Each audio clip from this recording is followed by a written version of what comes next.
Mes influences, évidemment, sont martiniquaises.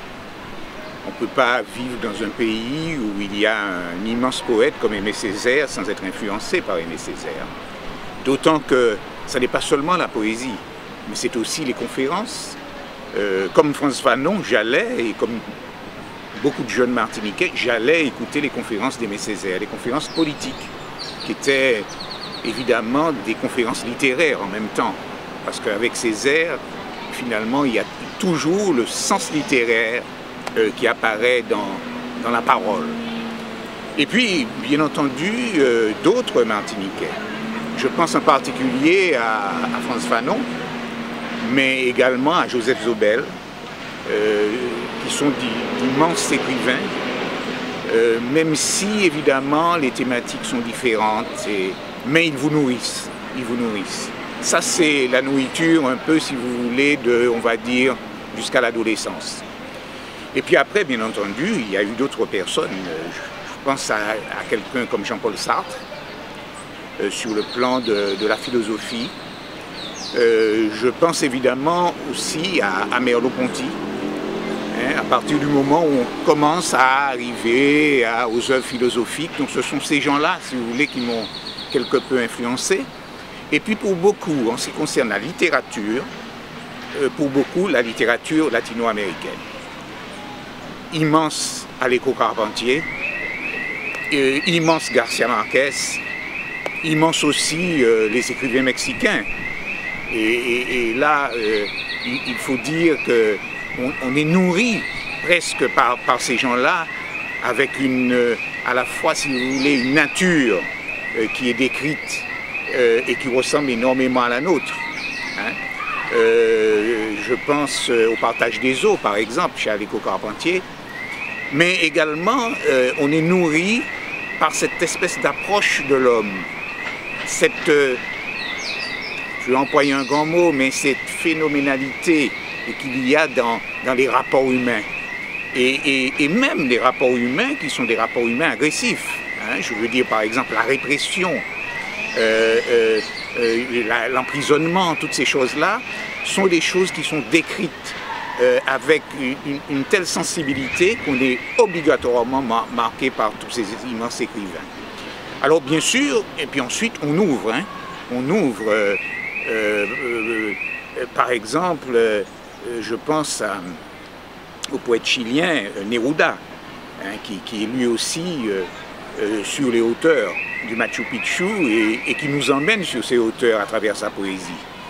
Et puis on ouvre après à d'autres écrivains, à d'autres poètes, sans compter toute la tradition poétique française, en particulier Lautréamont, bien entendu les surréalistes, les Bretons, immenses Bretons. Vous savez, par exemple, à propos de Breton, j'avais pensé écrire un texte poétique sur Haïti. Mais quand vous lisez Breton, par exemple, la nuit en Haïti, les femmes portent à 7 cm au-dessus de leur tête les pirogues du Zambèze. Quand vous connaissez Haïti et que vous entendez cet extrait donc, de Breton, vous vous dites non, c'est pas possible, il faut revoir tout ce qu'on pourrait écrire sur Haïti parce que la chose est dite en quelques mots, la chose est dite. Et c'est une extraordinaire description, si vous voulez, à la fois de la femme haïtienne, à la fois de l'ambiance en Haïti, à la fois du port des femmes, des marchandes, etc., en quelques phrases, vous voyez? Donc, immense Breton également. Et puis, bien sûr, il y a aussi des écrivains modernes, mais au fond, on se rend compte que vraiment, ce sont les classiques qui sont essentiels. Rimbaud, Lautréamont, Breton, en quelque sorte, et puis bien sûr, je reviens à Césaire.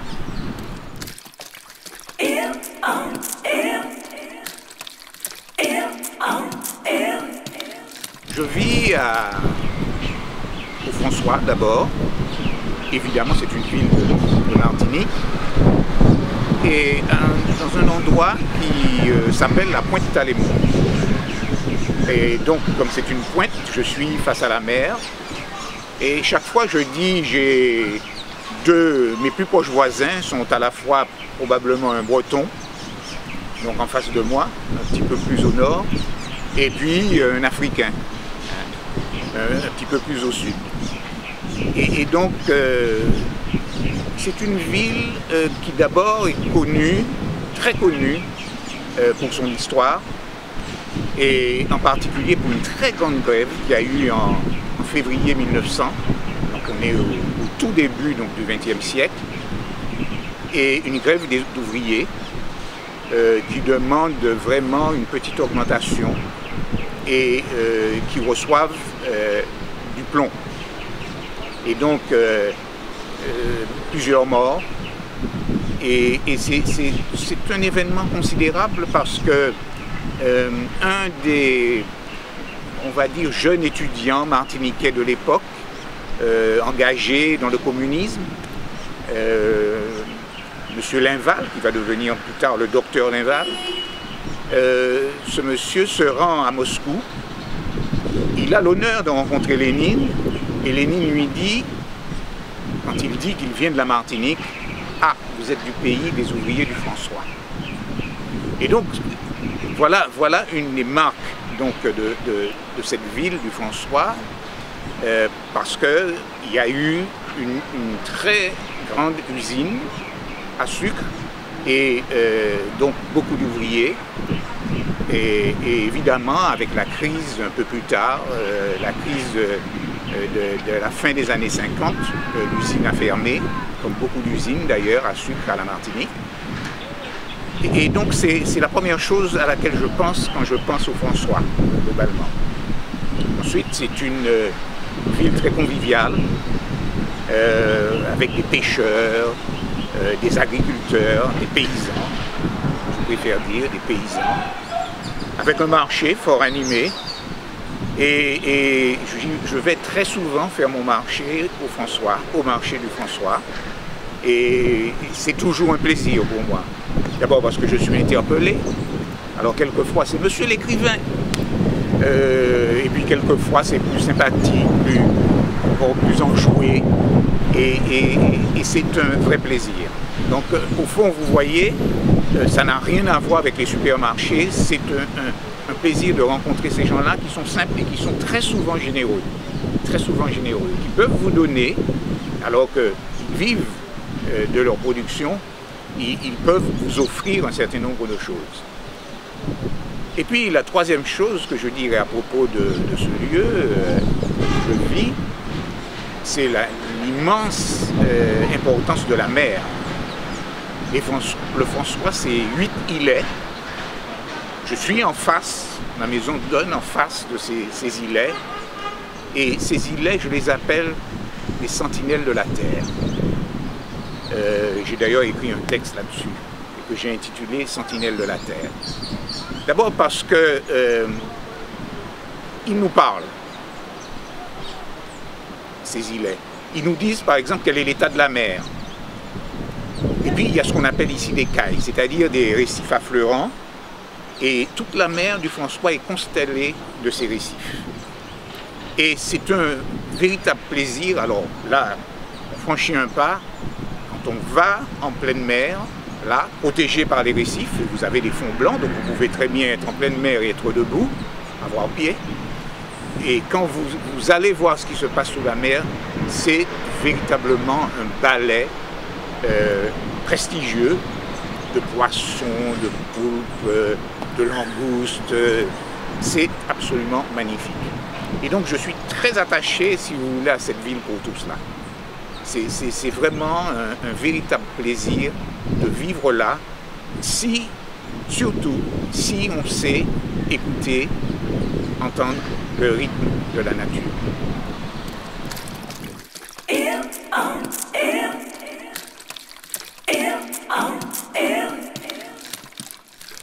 Ma petite enfance a été une petite enfance heureuse. D'abord parce que j'avais un père qui était d'une douceur et en même temps d'une fierté par rapport à ses fils, puisque nous étions deux. Et c'était, si vous voulez, notre référent, parce que c'était un homme extrêmement cultivé, intelligent, et une mère, bien entendu, très protectrice, en revanche, très protectrice, peut-être un peu trop, mais aimante. Et donc c'était une enfance heureuse, d'autant plus que j'étais aussi très attaché à ma grand-mère, qui s'appelait André, et c'est à cause d'elle que j'ai ce prénom. Et c'était une grand-mère qui j'étais vraiment tout petit, hein. C'était en gros entre 2 ans, 3 ans, 4 ans, qui m'amenait avec elle. Au fond, je découvrais un peu le monde avec elle. Je me rappelle en particulier une anecdote où elle m'avait amené au cinéma. Je devais avoir 4 ans. Et c'est un film d'Abbott et Costello. Et alors j'avais fait une sorte de transfert, si vous voulez. Et pour moi, Abbott c'était mon père. Et à un moment donné, il y a eu un piano qu'on a balancé et qui risquait évidemment de le blesser. Et je me suis mis à crier « On tue mon papa, on tue mon papa !» Alors évidemment, les gens qui étaient présents ont dit « Mais sortez-le, sortez-le !» Et je dis qu'au fond, lorsque ma grand-mère m'a expliqué que c'était du cinéma, que ça ressemblait à quelque chose de vrai mais qui n'était pas du vrai, je crois que ce sont mes premiers pas dans l'enfance par rapport au cinéma. Vous voyez, c'est ce genre d'expérience que j'ai eu à la fois avec ma grand-mère, avec mon grand-père aussi, avec qui j'avais des conversations. J'aimais en entendre parler, parce qu'au fond, il était un peu proche du Parti communiste et évidemment toujours très critique par rapport à ce qui se faisait. Et on ne s'en rend pas compte, mais même très petit, on acquiert comme ça une sorte de formation qui vous dirige, si vous voulez, vers une conscience critique. Et pour moi, tout cela, c'est extrêmement important. Et puis, bien sûr, il y avait l'école. Alors, l'école, c'est 2 écoles, si vous voulez. C'est l'école officielle, et puis c'est aussi l'école de la rue. Et là, mon jardin, c'était justement la savane, hein, là où on se trouve actuellement, où nous jouons au football, où nous étions évidemment tout petits, donc on nous mettait dans un petit coin, et surtout il ne fallait pas déranger les plus grands. Et c'était, si vous voulez, l'époque de la liberté. Une immense liberté dans cet endroit qui est absolument magnifique, où trônait d'ailleurs la statue de l'impératrice Joséphine. Mais je dois dire, au fond, c'était pour nous surtout un repère géographique. On ne s'en occupait pas tellement. Plus tard, ça a été autre chose. Ça a été le symbole d'autre chose, évidemment. Voici cette enfance. Aussi, c'est le moment de l'apprentissage du créole. Parce qu'à l'intérieur, finalement, du domus, de la maison, le créole n'est pas pratiqué. C'est vrai pour les familles, donc aussi bien populaires que les familles de la petite bourgeoisie martiniquaise, ce qui était un peu mon milieu social. Le créole n'était pas du tout pratiqué, et c'est à l'extérieur, avec les amis des milieux populaires que je rencontrais, que je fréquentais, etc., que petit à petit j'apprenais à parler créole. Et donc finalement à acquérir une deuxième langue et à savoir l'utiliser évidemment dans des circonstances très, très précises.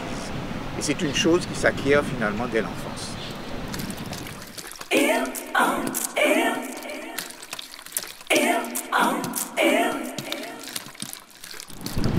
Mes premiers écrits étaient à mi-chemin entre la sociologie et la littérature. J'ai écrit par exemple sur, non pas l'œuvre d'Aimé Césaire, mais sur le mouvement de la négritude et sur ce qu'il signifiait. Et ça s'appelait réflexion, je crois, sur l'idéologie de la négritude. C'était important de parler de ça, parce que plusieurs choses méritent d'être dites. D'abord, négritude, le mot nègre. Et comme dirait Césaire, le mot nègre sortit tout armé du hurlement d'une fleur vénéneuse. Parce que, au fond, c'était une sorte d'injure. C'est toute la différence entre noir et nègre. Et Ménil, René Ménil, un autre grand martiniquais, spécialiste de philosophie, disait dans un poème qu'il a écrit, « Nous ramassions des injures pour en faire des diamants ». Et donc pareil, le mot nègre, cette injure, eh bien, on reprend cette injure et on en fait un diamant, c'est-à-dire qu'on valorise les valeurs nègres. Et donc tout cela, toute ma réflexion est partie de cela, donc cette influence, si vous voulez, de Césaire. Et puis au fur et à mesure, donc mon œuvre s'est scindée un peu en deux. Alors d'une part, toute une série d'études sociologiques. Au fond, pour parler de cela, je dirais, j'étais très frappé, très marqué par la très rapide transformation de la société martiniquaise. C'est-à-dire que entre 1960 et 1980, vous avez une société qui a complètement changé. Et moi, je me suis dit qu'il faut lire, il faut étudier cette transformation-là. Et donc, ça a donné société et modernité. Et puis ensuite, souffrance et jouissance aux Antilles. Parce que j'ai étendu, si vous voulez, ma réflexion à la société guadeloupéenne.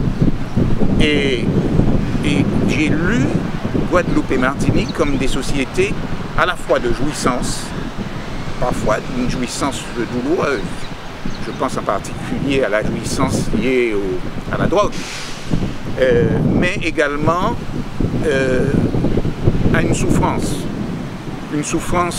de ne pas être reconnu pour ce qu'on est, donc une question identitaire, une souffrance aussi de vivre dans un pays qui vous offre essentiellement d'être un consommateur, avec une économie que j'ai appelée une économie conteneur, qui fait référence, si vous voulez, au fait que l'essentiel des marchandises viennent d'Europe, mais pas seulement cela.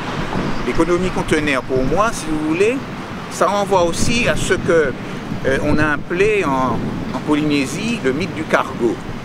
C'est-à-dire que finalement, tout ce qui venait, qui arrivait par bateau, donc par cargo, était valorisé. Et c'était des objets, au fond, industriels, bon.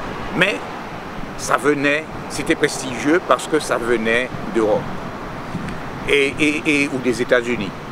Et nous vivons encore l'époque du mythe du cargo, aujourd'hui aux Antilles, en 2011. Pourquoi? Parce que ce n'est pas seulement les objets. Tout ce qui vient d'Europe est valorisé. Nous parlons par exemple de littérature. Ce qui vient d'Europe est valorisé par rapport à ce qui est produit dans l'île. Même si, attention, il y a un lectorat très fort, très important, très fidèle aussi, très fidèle. Mais c'est pour donner un exemple. C'est pour donner un exemple et pour dire que, par exemple, et ça vaut pour les plasticiens aussi, un peintre qui viendra d'Europe sera valorisé alors qu'on a d'immenses talents en matière sculpturale et picturale. Et donc c'est tout cela, si vous voulez, le mythe du cargo, c'est ce mythe du cargo qui continue. Donc j'ai réfléchi sur tout cela et ça a donné donc ces deux livres. Et puis bien sûr il y a eu le mouvement important de 2009, cette espèce de révolte générale qui a eu lieu aussi bien en Guyane qu'en Guadeloupe, en Martinique. Et là j'ai écrit avec des amis un livre qui s'intitule « Les Antilles en colère ». les Antillais en colère. Et là encore, on retrouvait les deux choses, c'est-à-dire cette souffrance identitaire et en même temps le sentiment d'être trompé. Et cette tromperie pouvait se lire à travers l'écart des prix entre ceux qui se vendaient, les mêmes produits qui se vendaient en France, en Europe, et qui se vendaient également aux Antilles. Et cet écart de prix, les Antillais ont appelé ça la profitation, c'est-à-dire une espèce d'outrance dans le profit. Et donc tout cela, donc cette analyse c'est faite avec des amis, donc, et on a essayé de dire pourquoi cette colère antillaise, pourquoi cette colère antillaise. Et je le répète, à la fois identitaire et revendicative aussi. Et puis, il y a l'autre versant. Alors l'autre versant, ce sont des romans, et en particulier le dernier, La sainteté du monde, où j'essaie de montrer comment finalement ce pays est traversé par la sainteté. Mais cette sainteté n'est pas obligatoirement celle qui est la sainteté officielle, c'est-à-dire le catholicisme, n'est-ce pas? Il y a une sorte de sacré qui est un sacré populaire, un sacré païen. Et donc j'ai essayé de montrer à travers ce roman-là que finalement ce sacré païen était peut-être justement ce qui était déterminant dans la vie des gens. Et puis bien sûr il y a aussi la poésie.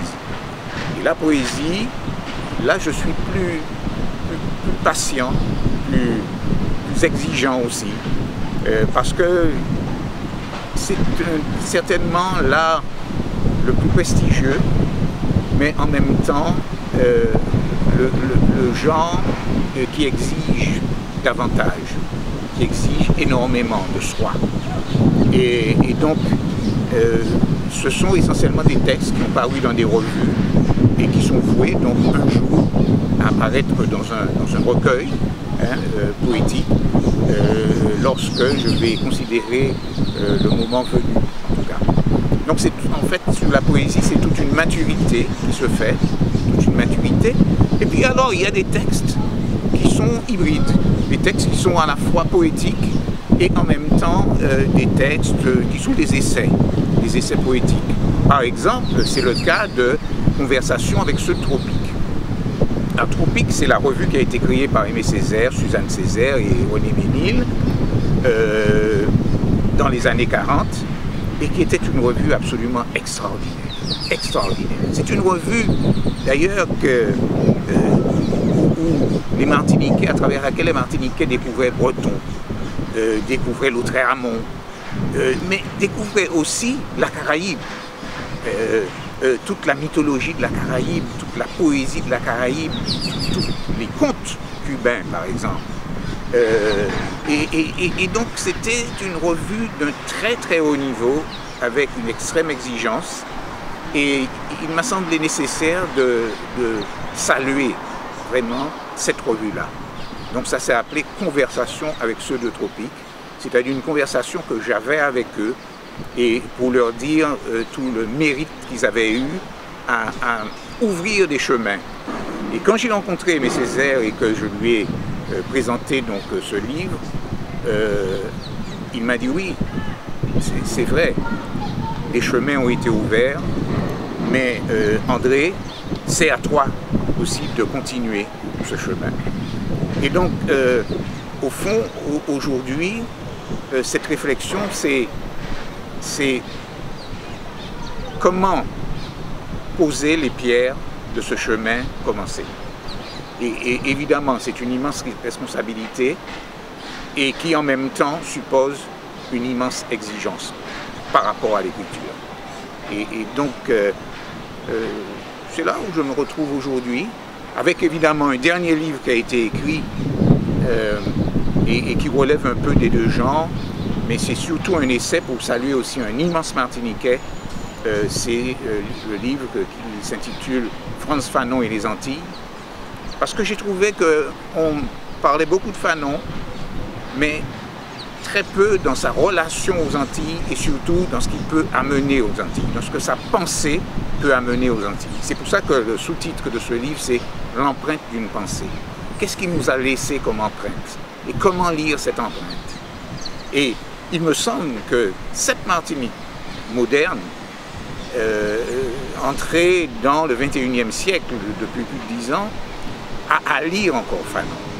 Parce que la pensée de Fanon est une pensée germinative, c'est une pensée qui vous nourrit, c'est une pensée qui vous fait comprendre finalement comment les phénomènes sociaux sont pour l'essentiel des phénomènes politiques, identitaires, et lorsque l'aliénation est encore présente, Fanon, l'œuvre de Fanon est une nourriture dont on ne peut absolument pas se passer. Et donc c'est l'immense oubli dont Fanon a été la victime en Martinique et en France également, que j'ai voulu réparer à travers donc, ce France Fanon.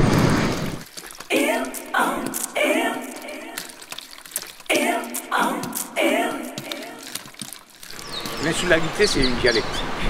C'est la dialectique de la fermeture et de l'ouverture. Et donc, moi, cette fermeture, je ne la sens pas. Mais beaucoup de gens en souffrent. Je ne la sens pas d'abord parce que je suis centré, si vous voulez, à la fois sur mes travaux, mais en même temps sur là où je vis. Et là où je vis, je suis déjà sur l'ouvert. Cette mer qui est en face de moi, donc ça n'est pas du tout le sentiment d'une clôture ni d'une fermeture. En revanche, je trouve que c'est l'ouvert, mais à condition évidemment de fréquenter la mer et à condition de fréquenter aussi, j'ai envie de dire, le monde par la pensée. Et c'est sans doute pour cela que je ne ressens pas véritablement cette dimension donc, de clôture de l'insularité. Fréquenter le monde par la pensée, c'est un jour avoir envie, par exemple, avec un Sud-Américain ou un Japonais, d'avoir une conversation. Bien, le livre, précisément, peut permettre cette conversation. Et au fond, avec le Japonais, nous sommes deux insulaires qui se parlent. Et c'est assez intéressant de faire allusion à ça parce que plusieurs amis japonais que j'ai connus d'ailleurs à travers Fanon, je pense en particulier à Takeshi Misaka, avec eux on a eu des conversations sur les questions d'insularité, sur l'évolution du Japon, sur l'évolution de la Martinique. Pourquoi en 1946, aussi bien le Japon, qui est une île, prend une direction, et en 1946 aussi la Martinique prend une autre direction, c'est la direction qui lui interdit d'avoir un président de la Martinique, justement, c'est-à-dire que la Martinique devient un département français. Et donc c'est au fond deux îles qui discutent à travers des intellectuels et qui se posent justement la question de ce que peut être le devenir d'une île, sur le plan institutionnel, mais bien évidemment également sur le plan culturel. Et donc de ce point de vue, bien sûr on a des cultures extrêmement différentes, mais l'insularité est en même temps inscrite dans le culturel. L'insularité est inscrite dans le culturel, ne serait-ce qu'à travers par exemple la mer, les yoles, ces embarcations extrêmement fragiles et qui pourtant arrivent à faire le tour de l'île.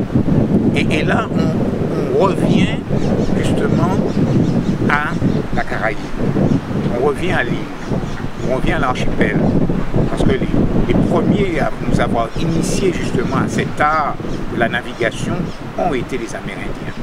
Et donc vous voyez, donc, dans l'insularité, eh bien, il y a tout cela. Il y a tout cela.